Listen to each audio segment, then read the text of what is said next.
Olá, tudo bem? Eu estou aqui para poder apresentar um- uma análise, uma reflexão que eu quero fazer aqui em torno da meritocracia.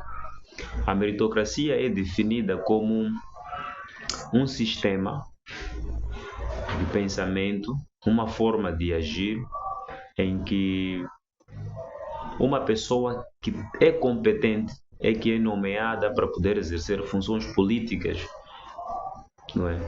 Ela é muito diferente do nepotismo. Nepotismo é quando eu cruzo pessoas da minha própria família. Eu pego pessoas da minha família, coloco em posições de administração, elejo pessoas da minha família. Então ali eu estou a fazer o nepotismo.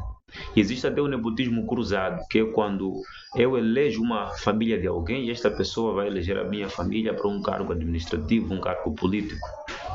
Então, ao longo da história, nós vemos muito esses sistemas de nepotismo acontecendo entre os grandes imperadores da humanidade, por aí vai. Mas esse não é o caso do vídeo de hoje. Nós temos um contraste entre nepotismo e meritocracia. Meritocracia é quando tu seleciona uma pessoa para desempenhar um cargo administrativo, um cargo político, e este cargo ele é conquistado pelo mérito, pelo brilhantismo, não é? Pela educação, pela façanha, pela lealdade. E um dos grandes exemplos na história da humanidade está no Império Mongol, dirigido por Genghis Khan. Não é? Genghis Khan foi um guerreiro mongol, que chamavam de Temujin, o nome dele. Viveu ali por volta do início do século XIII até o final do século XIV. O Império Mongol teve essa fase antes da Idade Média. Eles fundaram a Rota da Seda, que era uma importante rota comercial na altura. Então, o Temujin, ou conhecido como Genghis Khan, rei universal, conquistador universal, fundou o império maior do que todos os outros impérios. É, Só para termos uma noção, o Império Mongol, em termos de dimensão e tamanho, ele foi 8 vezes maior do que o Império Romano e muito maior que o Império de Alexandre o Grande. Geralmente nós pensamos que o Império de Alexandre o Grande foi o maior império da história, mas o maior do império da história foi o Império Mongol, não é? Liderado por Genghis Khan ou Gengis Khan, como foi o título que ele foi dado num conselho que fizeram entre algumas tribos mongóis. Genghis Khan, ele nasceu com um coágulo na mão, com uma mancha de sangue, e alguns viram nisso um prelúdio do que ele se tornaria, um homem muito, mas muito violento, carregado de sangue, que ia conquistar o mundo, não é? Há alguns que associam ele ao lobo cinzento que devoraria o mundo inteiro. Ele nasceu e depois foi obrigado a casar. Foi obrigado, não, fizeram-se acordo. O pai fez acordo com outra tribo e essa tribo, não é, devia dar a esposa, a filha, para que pudesse estar com ele. Mais tarde, nós vemos Genghis Khan, geralmente Temujin na altura, casou-se quando ele tinha 16 anos com a sua esposa e envenenam seu pai. Uma tribo rival envenenou o pai. Então ele teve, foi forçado, a família, nesse caso do pai, foi forçada a ir viver no deserto, comer ratos, comer frutas, nozes e coisas do deserto para sobreviver por um tempo. Então, Khan não levou aquilo de ânimo leve, aquilo deve ter marcado o coração dele.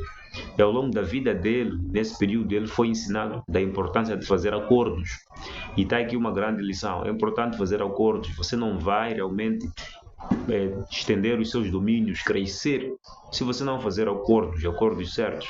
Estamos numa época, né, muito difícil, em que acreditar nas pessoas é difícil.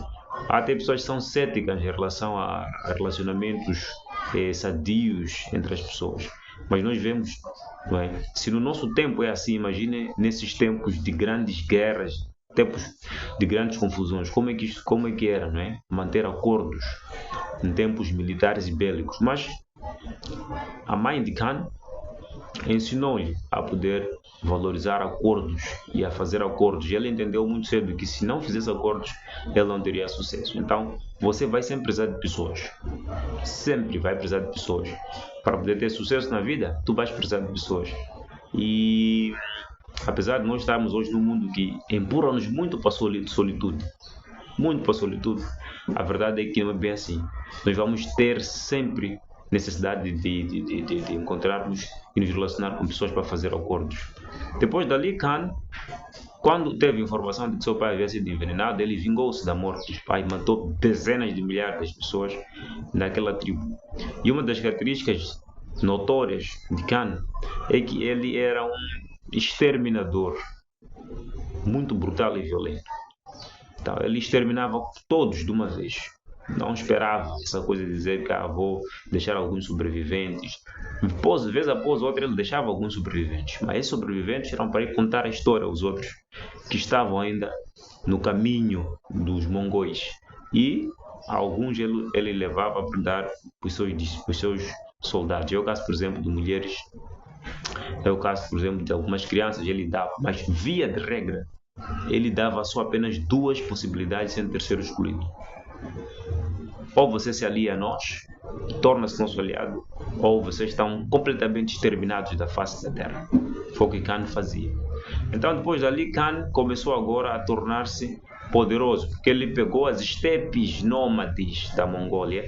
Haviam várias tribos espalhadas ali na Mongólia, nas estepes, que andavam de um lado para outro a fazer pilhagens, outros andavam sem orientação nenhuma. Ele uniu aquelas estepes nômades e deu-lhes um propósito muito grande, que era conquistar, dominar, adquirir riqueza, despojos. E aqui temos uma segunda lição. Além dele aprender a ser alguém que devia saber confiar nas pessoas para poder ter sucesso, ele também foi ensinado a reunir pessoas para um propósito maior. Apesar de que o propósito foi cruel, foi um propósito muito, muito terrível, né? Olhando assim para a história da humanidade, mas temos aqui uma lição, né? Ele pegou tribos nômades que andavam errantes ali nas estepes, lutando com a infertilidade da terra para poder produzir, não é? E deu-lhes um significado. Ele, quando unia as tribos, o que ele fazia? Ele não destruía a religião deles. Esse é outro elemento básico. Você vê isso em Ciro, no Império Aquemênida, que também teve a mesma política de liberdade de culto, liberdade religiosa. Parece que Genghis Khan também fez a mesma coisa. Deixava que as pessoas adorassem os seus deuses. Entre os seus conselheiros ali, haviam conselheiros muçulmanos, haviam conselheiros budistas e de outras religiões que ele conquistava. Não é?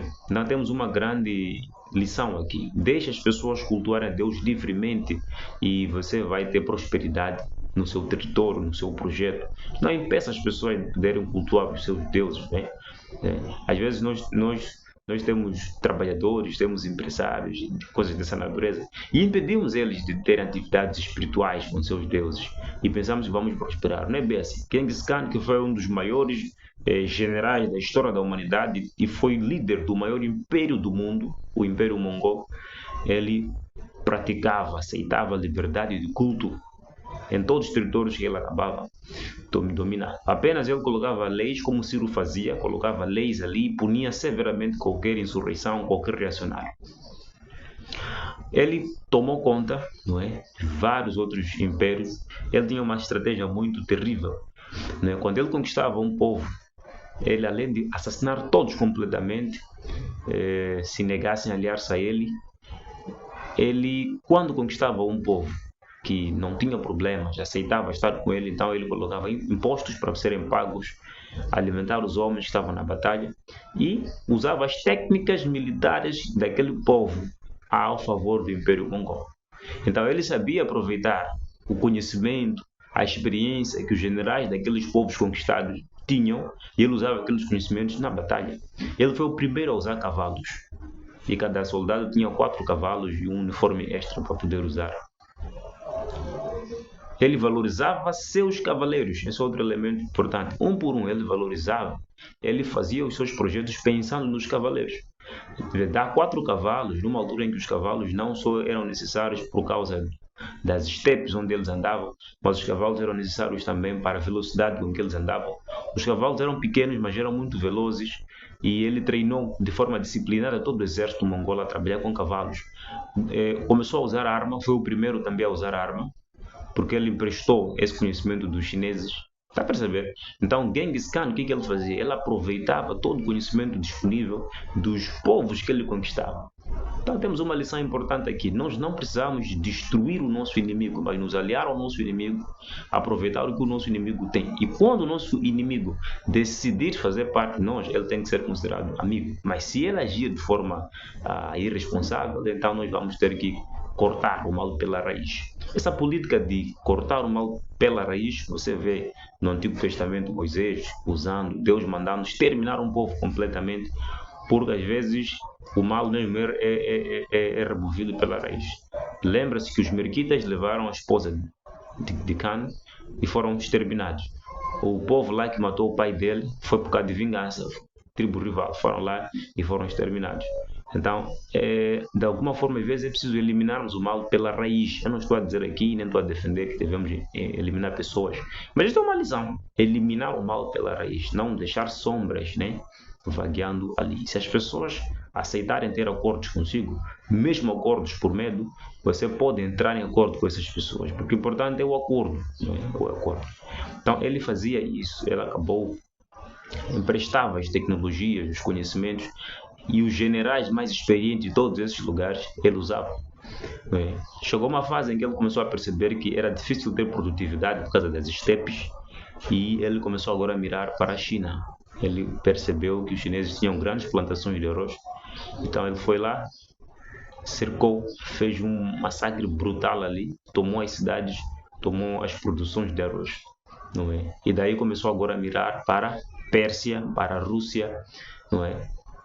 E ele começou agora a fazer planos para poder derrubar isso. E conquistou a Rússia, conquistou a Pérsia. Foi lá e derrotou todos eles. E o Império Mongol estendeu-se. O outro exemplo bom é que ele fazia para evitar inimigos sucumbirem, ele dividia as tarefas, não é? Dividiu o seu império em vários administradores. Isso confundia um bocado e impedia com que houvesse insurreições, porque haviam vários. Ele colocava administradores para ajudarem na administração do seu império. Está a perceber? Então ele era descentralizado de alguma forma na administração. Isso é uma das grandes lições que você vê em vários outros lá atrás. Grandes conquistadores descentralizavam tarefas. Para manter um império vasto, você não só precisa de alianças, não só precisa de exterminar o mal pela raiz, mas também precisa de saber descentralizar tarefas. Isso evita problemas como inveja, que pode fazer um líder cair e sofrer um golpe de Estado, como aconteceu com Júlio César, mas isso também permite com que haja uma administração eficiente entre todos. Ele pensava nos seus soldados, eu já fiz menção desse fato. Isso significa que temos que pensar também, não é? Naqueles que são os nossos funcionários, dos interesses dos funcionários. Ter 2, 3, 4 cavalos era algo muito interessante, né? Ter um uniforme extra era muito interessante. Os despojos de guerra davam aos seus soldados, é muito interessante pensar nisso. Então, quem vai guerrear por nós são os nossos funcionários. Nós precisamos ter os nossos funcionários em boa condição de vida, pensando neles, né? Pensando neles. Então, Khan fez isso. E não só ele fez isto, mas veja, ele exterminou tanto que os níveis de dióxido de carbono baixaram no final do século XIII. Ali, em 2011, um grupo de investigadores nos Estados Unidos foi fazer pesquisas e descobriu que um grande fenômeno teria reduzido os níveis de dióxido de carbono na atmosfera entre o século XIII e o século XIV, antes de iniciarmos a Idade Média. Perceberam isso e quando foram tentar procurar ver, eles perceberam que foi um fator humano, não foi um fator natural. Porque se tu vais ver ali no leste da Europa, etc., ali, onde era o grande Império Mongol, toda aquela região da Rússia, Pérsia, não sei o quê, não houve tantas mudanças significativas ambientais para atribuir a essas mudanças a redução do dióxido de carbono na atmosfera. Foram descobrir que foi o extermínio, né, de pessoas que ultrapassou, como alguns estudiosos até sugerem, historiadores, que tenha ultrapassado os números da peste negra na Europa. Mais de 50 milhões de pessoas morreram na peste negra, mas Genghis Khan matou muito mais, não é? As estimativas mostram que ele deveria ter matado muito mais pessoas do que a Idade Média. Com muitas pessoas dizimadas, então havia menos taxas de emissão de dióxido de carbono. Então, de alguma forma, contribuiu para o melhoramento do ambiente, não é? De uma forma bizarra, não é? É muito interessante esse detalhe aí. Então, veja só, eh, apesar de não ser algo direto, né, não estamos aqui a forçar a barra, mas de alguma forma as suas ações maléficas, etc., seus rastros acabaram beneficiando também o ambiente, a ecologia, de alguma forma. Então é muito interessante esse detalhe.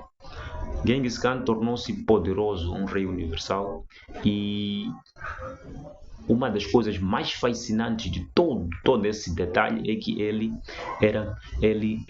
era meritocrata, não é? Ele fazia ascender ao poder generais que fossem eh, hábeis, aqueles que haviam tido boa educação, aqueles que haviam estudado de fato, aqueles que haviam se tornado leais. Essas pessoas ele investia para que pudessem ascender aos cargos. Então ele estabeleceu uma meritocracia de fato e eliminou o nepotismo. Quando a família imperial tentou mostrar as caras, quis tentar mostrar para as pessoas que eles estavam no lugar, ele eliminou a família real. Ele estabeleceu meritocracia. Muito interessante isso. As democracias têm problema atualmente, você percebe, mas a meritocracia, colocar a pessoa competente na administração política, colocar aquele que é mais leal na administração política, foi um dos grandes sucessos de Genghis Khan. Aliado ao fato de que ele havia separado, ele separou, de fato, separou e deixou a administração com vários generais e ainda promovia os que eram melhores, mais qualificados, usava os conhecimentos dos povos conquistados, não é? Aprendeu a fazer acordos e alianças, e, não é? E ele não titubeava entre eliminar o mal ou deixar, eliminava por completo, até animais ele não deixava escapar, fazia um monte de pirâmides de crânios depois dele matar essas pessoas todas, levava os despojos, não é? Estendia o seu império e manteve. Depois, mais tarde, ele protegeu a Rota da Seda, que ligava o leste da Ásia até a Europa Central, que mais tarde essa Rota da Seda foi muito importante na Idade Média para o comércio burguês e da Idade Média.